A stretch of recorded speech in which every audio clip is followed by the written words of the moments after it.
নমস্কাৰ বন্ধু বান্ধৱীসকল, স্বাগতম জনাইছোঁ মোৰ অন্য এটা নতুন ভিডিঅ'লৈ। আজি আমি এই ভিডিঅ'টোৰ জৰিয়তে কথা পাতিম অগ্নিগড়ৰ বিষয়ে। যদিহে ভিডিঅ'টো চাই ভাল লাগে তেনেহ'লে লাইক, কমেণ্ট, শ্বেয়াৰ আৰু ছাবস্ক্ৰাইব কৰিবলৈ নাপাহৰিব।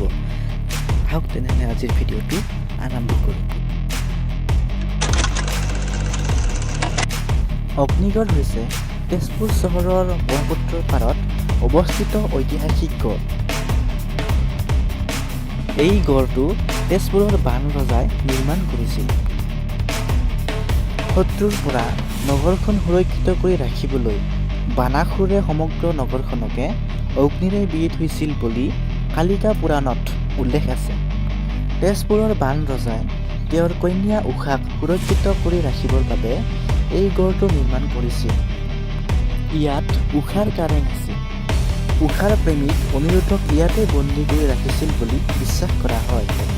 দৰাচলতে এই সৰু কিলাটোক অগ্নিগড় বোলা হৈছে যদিও প্ৰকৃতাৰ্থত সমগ্ৰ নগৰখনেই অগ্নিগড় আছিল বুলি এক জনবিশ্বাস আছে।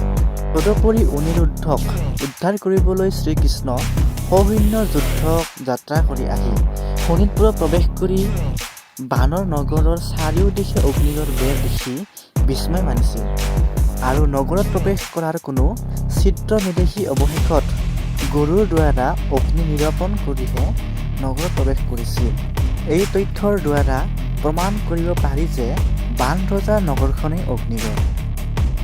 অগ্নিগড়ৰ বৰ্তমানৰ অৱস্থান: 1928 চনত তেজপুৰ পৌৰসভাৰ প্ৰথম অসমীয়া পৌৰপতি পদ্মনাথ গোহাঁই বৰুৱাৰে ব্ৰহ্মপুত্ৰৰ পাৰত থকা টিলাটোত এখনি উদ্যান গঢ়ি তোলে আৰু কালক্ৰমত এই অগ্নিগড় ৰূপে পৰিচিত হৈ পৰিছিল।